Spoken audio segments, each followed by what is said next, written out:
올림픽 선수들의 그 모습을 보면 참 대단합니다. 그런데요, 이 메달 혹은 메달의 색깔과 상관없이 올림픽 출전한 것만으로도 위대하다고 저는 생각합니다.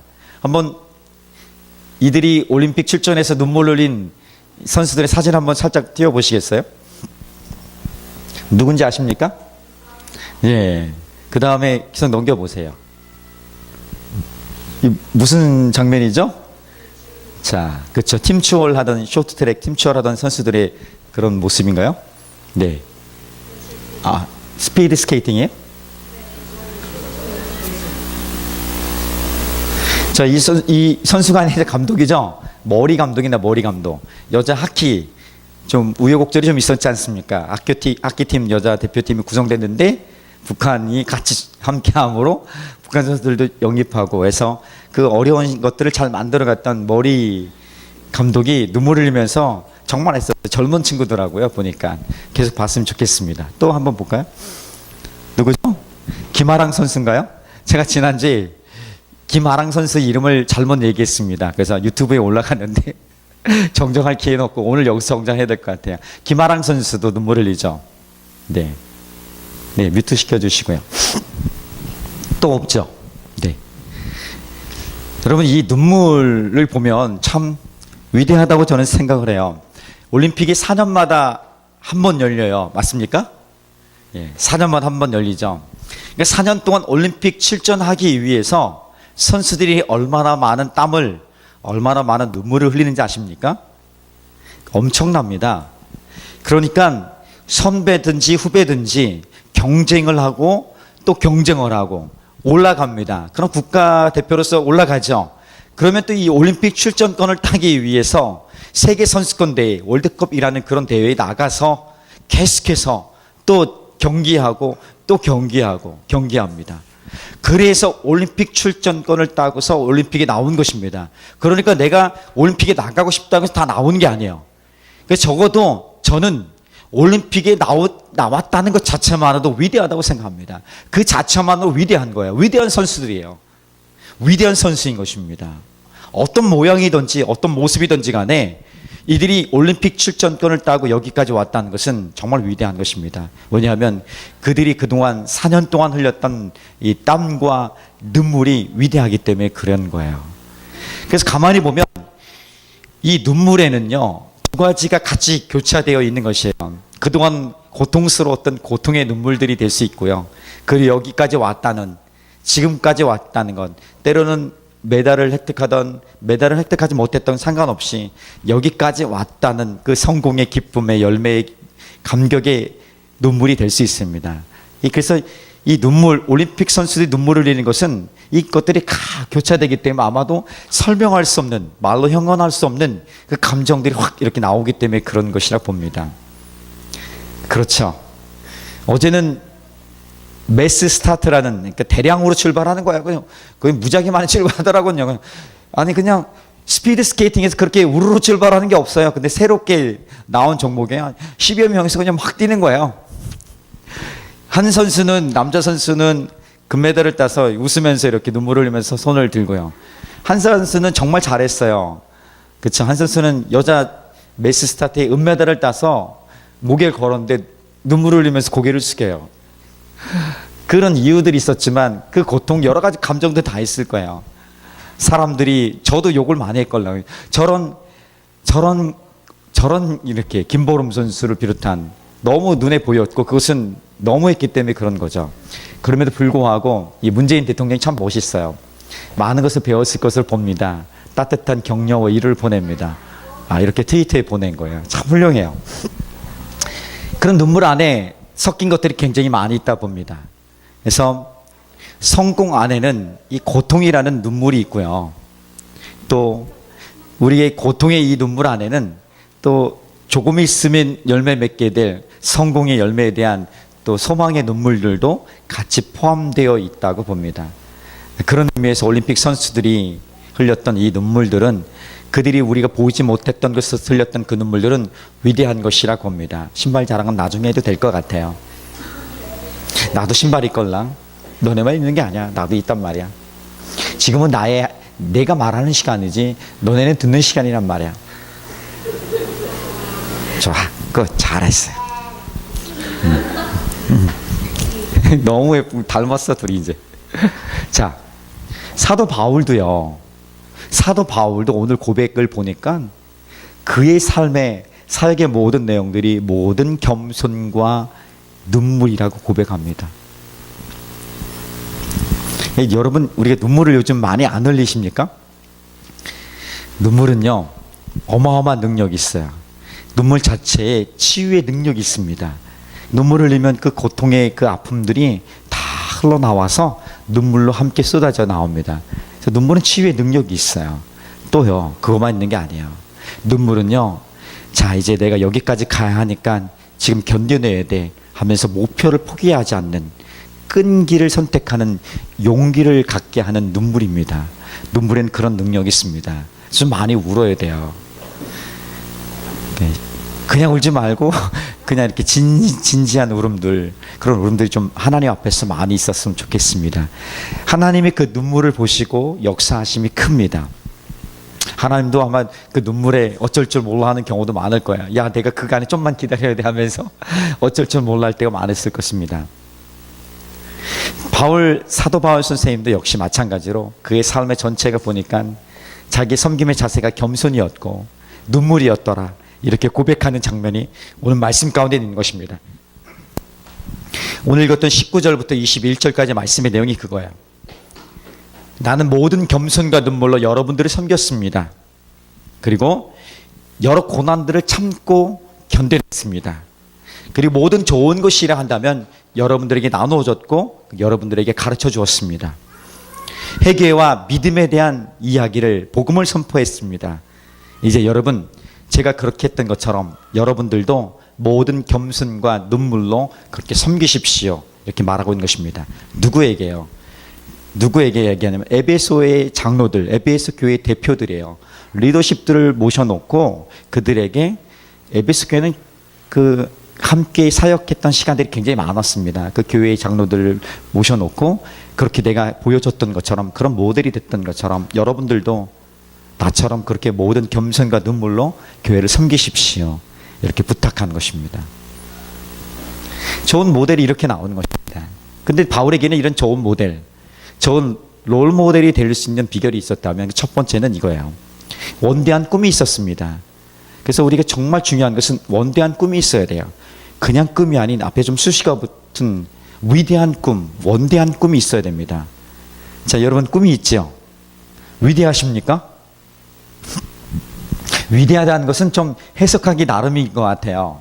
위대하다 할 때 꿈은 다 있을 거예요. 그 앞에 위대하다는 것은 좀 가치 있는 일, 선하고 아름다운 것들이 돼야 돼요. 그렇죠?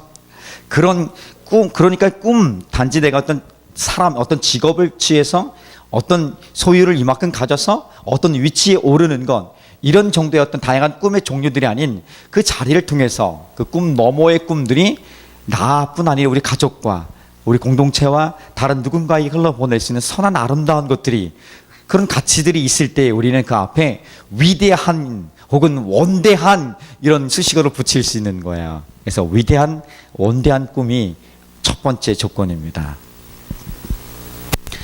바울이요, 그렇게 모든 겸손과 눈물로 평생을 살아갈 수 있었던 그 이유, 힘, 근본 능력이 있었다면 바로 이 원대한, 위대한 꿈이 있었기 때문에 그렇습니다. 바울의 꿈이 뭔지 아십니까? 바울의 꿈은 모든 사람들에게 세상 끝까지 복음을 전하는 그 꿈이 있었습니다. 내가 예수를 만나서 이렇게 행복하고 즐겁고 기쁘고 영원한 생명이 내게 주어졌는데 이것을 나만 갖고 있을 것이 아니라 오늘 예수를 만난 그 기쁨을 누군가에게, 나의 기쁨, 나의 소망, 나의 생명 되신 이 예수를 땅끝까지 전하겠노라 하는 그런 위대한 꿈이 바울에게 있었습니다. 그래서 그의 고백이 이렇습니다. 한번 들어보세요. 사도행전 20장 24절, 내가 달려갈 길과 주 예수께 받은 사명 곧 하나님의 은혜의 복음을 증거하는 일을 마치려 하면은 나의 생명을 조금도 귀한 것을 여기지 아니하노라, 이렇게 고백한 것입니다. 여러분, 어떻게 생명을 조금도 귀한 것을 여기지 않을 수 있겠습니까? 생명을 귀하게 여기지 않는 사람은 아무도 없습니다. 모든 생명이, 어떤 생명도 귀하지 않은 생명은 없습니다. 모든 생명이 다 소중한 거예요. 사도 바울은 생명이 몇 개입니까? 몇 개 되기 때문에 귀한 것이 여기지 않습니까? 그런 것이 아니에요. 여기에는 두 가지 이중적인 의미가 있다고 저는 생각합니다. 하나는 정말 생명보다 그의 사명, 하나님께 내게 주신 사명, 이 부르심의 목적, 살아갈 이유와 목적, 바로 복음을 증거하는 일, 세계 복음화를 위한 일이 더 중요하다. 그래서 나는 생명보다 복음을 선택하겠노라, 복음을 위해 죽겠노라, 이런 고백이 되는 거예요. 이게 정말 있는 그대로의 메시지, 그냥 말 그대로의 의미라 될 수 있습니다. 그런데 또 하나 여러분, 놀라운 비밀이 여기 안에 숨겨져 있습니다. 그 비밀을 우리가 좀 알면 담대하게 우리도 이렇게 내게 주신 하나님의 사명, 이 사명을 위해서 내가 생명을 귀하게 여기지 않겠습니다, 사명을 위해 충성하겠습니다고 고백할 수 있는 용기와 믿음의 선택들이 있습니다. 그게 뭐냐면 이거예요. 사명에 충실하는 사람, 부르심의 목적에 하나님의 기쁘심대로 살아가는 사람, 그 인생을 하나님이 책임져 주신다는 거예요. 그 생명을 하나님 보호해 주신다는 거예요. 그 생명을 하나님 인도해 주신다는 거예요. 어떤 조건, 환경 속에서도 하나님 지키시고 보호하신다는 믿음이 있는 거예요. 이 두 가지 같이 가는 거예요. 그래서 우리에게는요, 바울에게는요, 모든 하나님의 자녀들에게는 죽음에 대한 정의가 이런 거예요. 이 육체의 죽음은 이거예요. 이 땅에서 하나님이 내게 주신 사명, 부르심의 목적, 살아갈 유효한 목적들이 끝나는 날이에요. 이것이 죽음이에요. 그리고 그것이 끝이 아니라 이 죽음은 영원한 생명과 연결되는 것이에요. 새로운 시작이 되는 거죠. 새로운 하나님 나라의 삶을 누리게 되는 새로운 시작인 것입니다. 그래서 죽음은, 우리에게서 죽음은 슬픈 것이 아니라 이 땅의 사명을 잘 감당했다는 위로와 격려의 시간이고, 하나님 나라에 가는 환송하는, 환영하는, 기뻐하는 그 시간이 될 수 있게 되는 것이죠. 이것이 그리스도인의 죽음이고 그리스도인의 삶인 것입니다. 바울이 이 비밀을 알았던 거예요. 그의 원대한 꿈, 위대한 꿈은 하나님 나라가 온 땅에 가득한 것인데, 자기만 누릴 것이 아니라 이 생명의 기쁨을 모든 사람이 누리는 것이 원대한 꿈이었었어요. 그래서 그가 생명을 이것 때문에 귀하게 여기지 않는다 고백하는 것입니다. 근데 자신감이 있었던 거예요. 내가 죽어도, 내가 죽으면 그것으로 사명을 끝낸 것이고, 내가 사명을 감당할 것이 있다면, 아직 여전히 내가 해야 될 일들이 있다면 나는 이 땅에서 살아갈 수 있도록 하나님이 지키시고 보호하신다는 거야. 감옥에 갇히기도 여러 차례 하고, 매맞아 죽을 뻔한 적 여러 번이고요. 그냥 바깥에서 잠잘 곳이 없어 그렇게 자고 넘어갔던, 그냥 일반 곳에서 자고 넘어가서 얼어 죽을 뻔했던 것 여러 번이었지만 하나님 지키시 보호하셨다는 거예요. 그의 삶의 흔적들이에요. 그래서 바울에는 흔적이 있었던 거예요. 어떤 흔적? 쌓인 흔적이 있는 거예요. 여러분, 큰 상처가 나면 상처가 다 아물다라도 흔적이 있지 않습니까? 바울에게는 그 흔적이 있었어요. 하나님이 지키시고 보호하신다는 예수의 십자가의 흔적이 그의 삶 곳곳에, 그 인생 곳곳에, 몸 곳곳에 있는 거예요. 이것이 바로 충성하는 사람들에게 주시는, 하나님 믿는 사람들에게 주시는 하나님의 은혜의 선물인 거예요. 여기까지 가지 않으니까 역사 일어나지 않는 거 아니겠습니까? 잘 보세요. 내가 그 하나님을 믿고 오늘 듣고 이 말씀 따라 순종하기 결정하는데, 정말 중요한 것은 이제 그 자리로 들어가는 거예요. 그 믿음의 행동을 보여야 될 때가 있어야 돼요.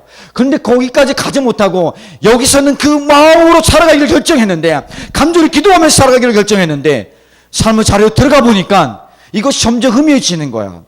희미해지고 다른 생각들로 가득 채워지고, 지금껏 내가 배우고 학습하고 경험하고 쌓았던 지식대로 여전히 똑같은 세속의 가치들로 살아가는 나의 모습이 있는 거예요. 그래서 역사 일어나지 않는 것은 아닐까요? 하나님이 정말, 그래서 하나님의 살아계심을 경험하는 게 굉장히 중요해요.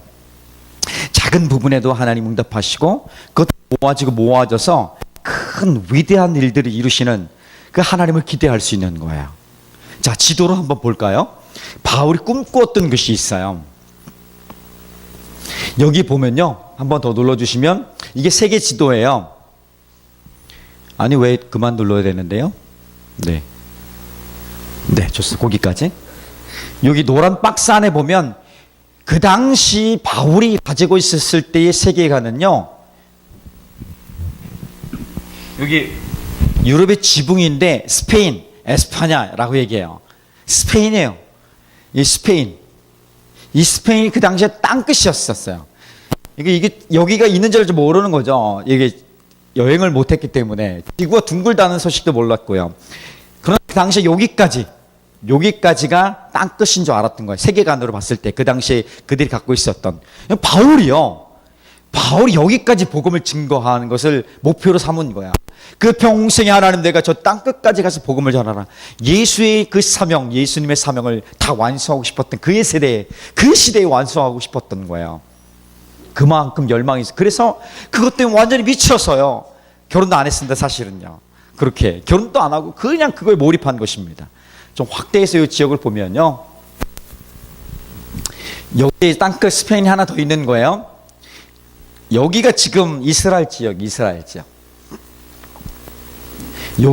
안디옥이라는 곳이 여기고요.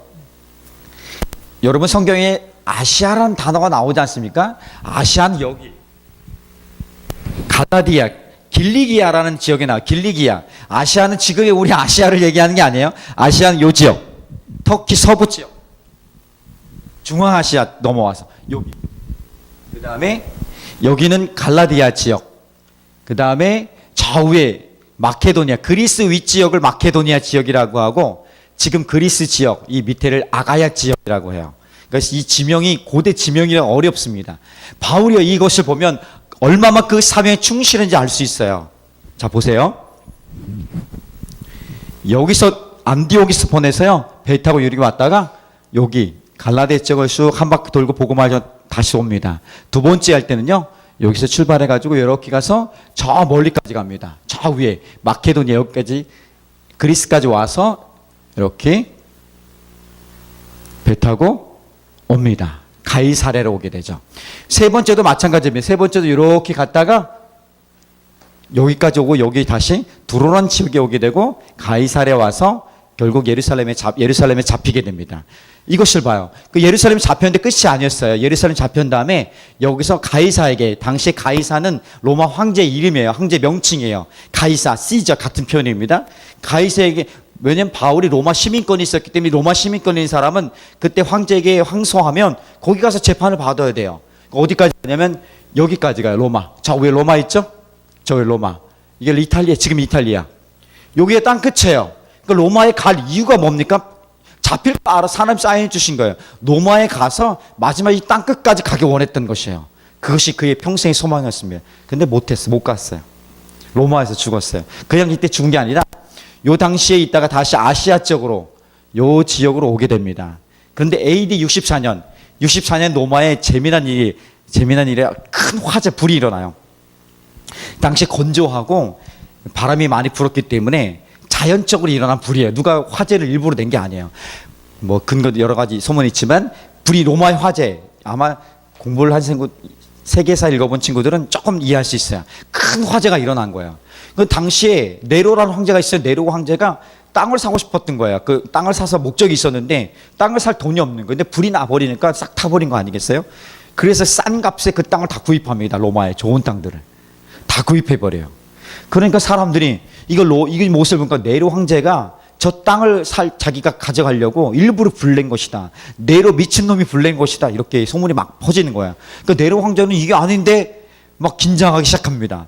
그래서 뭔가 이것을 자기가 아닌 누군가에게 돌릴 타겟이 필요한 거예요.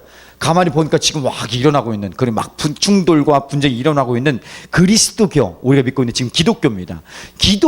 그리스도교가 이게 딱 보이기 시작한 겁니다. 그래서 그리스도교인들이 로마의 대화재를 일으킨 것이라고 얘기해 버린 거야.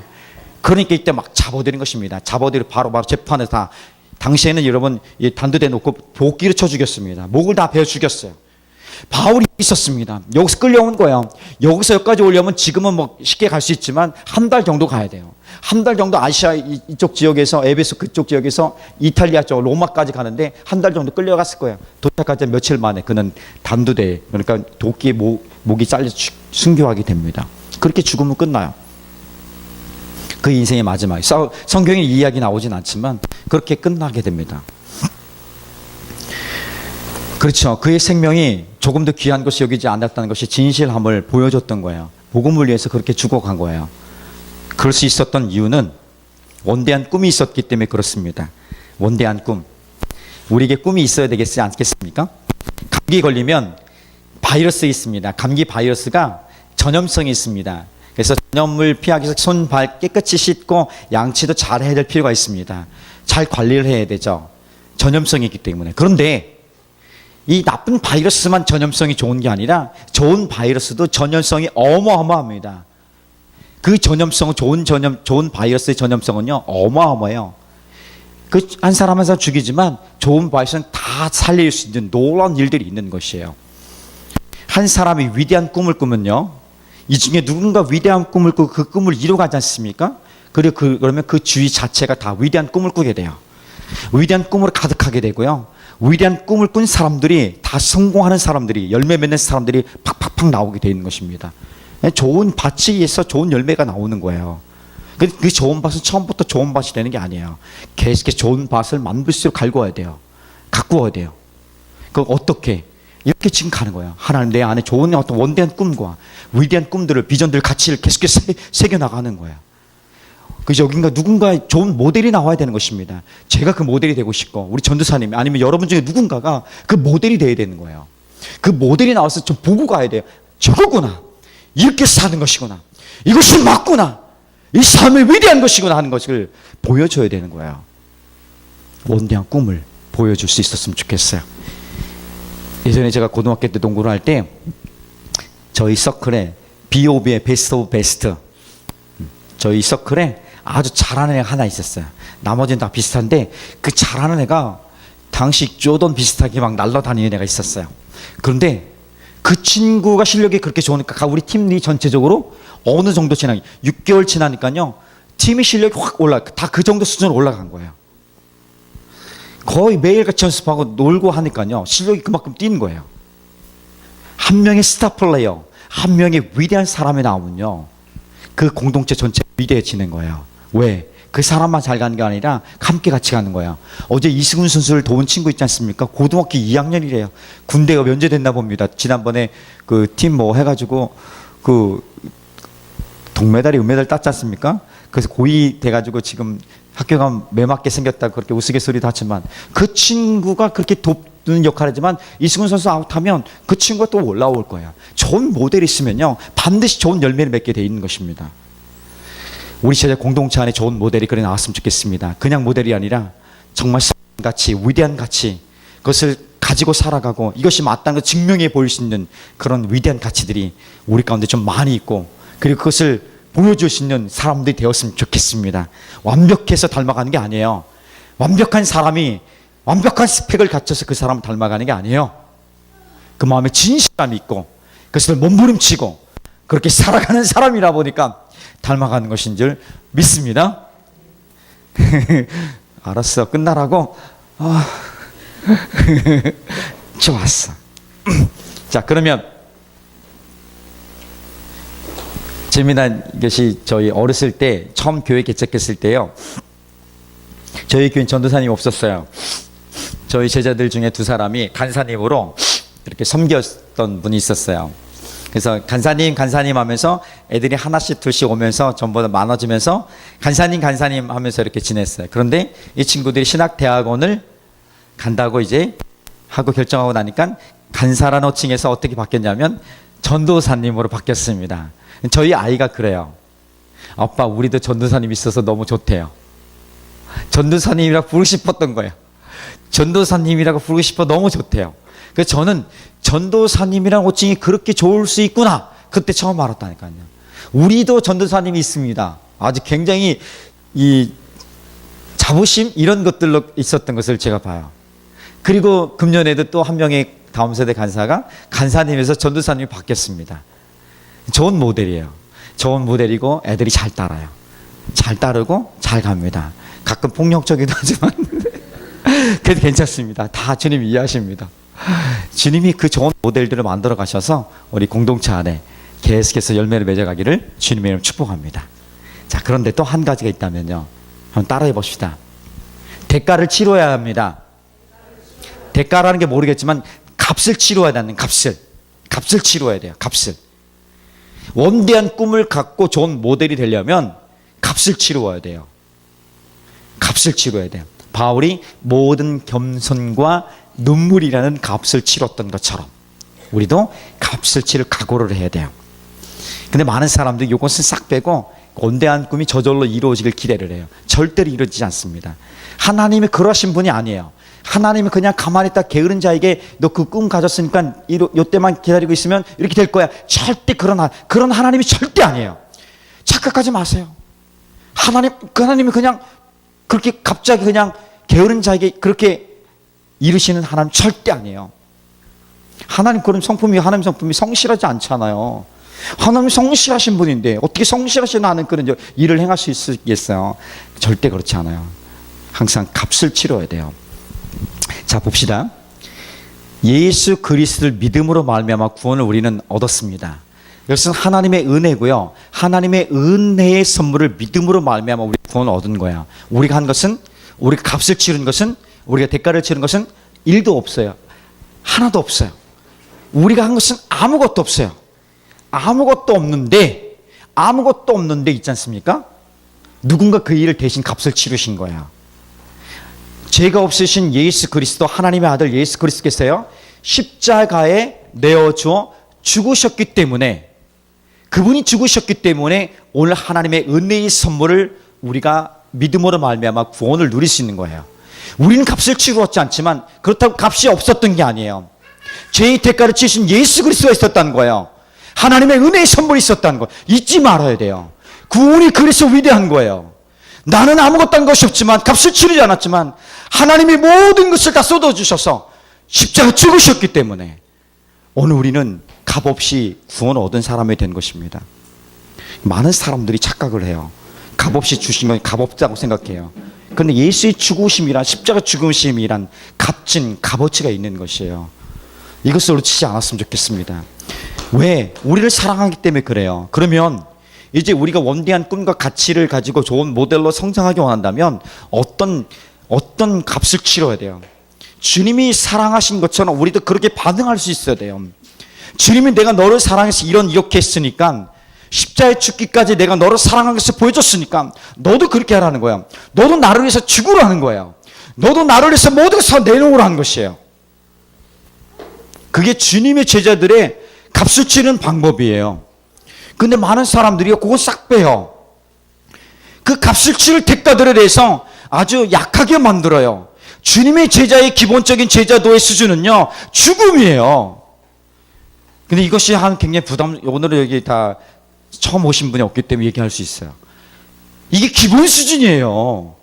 우리는 죽기 위해 살아가는 사람이 예수를 위해서 살아가는 사람이에요. 근데 이것을 잘 낮춰요. 아주 싹 싹 가려버리고 아주 듣기 좋은 것들로만 포장해서 복음을 이렇게 만들어내요. 그걸 복음의 능력이 나타나겠어요? 사도 바울이 죽기로 결정하고 그곳에 예루살렘에 가니까 하나님의 복음의 역사가 일어나는 거예요. 하나님 그의 생명을 지키시고 보호하신 역사가 있는 거예요. 그 시절에 죽을 수 있어요. 그러나 하나님 보호하시고 지키신다는 건 사명을 향해 충성하는 그 좋은 모델이 되기 위해서 위대한 꿈을 가진 사람들을 향해 값을 치는 사람들을 지키시고 보호하시고 그들을 사용하시는 하나님을 경험할 수 있는 거죠. 이것이 믿음이고 역동적인 능력이에요. 아시겠습니까? 그래서 복음이 그렇게 쉬운 게 아니에요. 복음을 그렇게 하찮게 얻을 것도 아니고요. 쉽게 얻었다고 해서 쉬운 게 아닌 거죠. 그런 은혜가 담겨져 있다는 것을 꼭 기억하고 우리 제자 공동체 안에 모든 겸손과 눈물로 섬기고 더 나아가서 위대한 꿈을 가지고 그것에 값을 치르면서 나갈 수 있는 그런 제자 공동체가 되기를 예수님의 이름으로 축복합니다.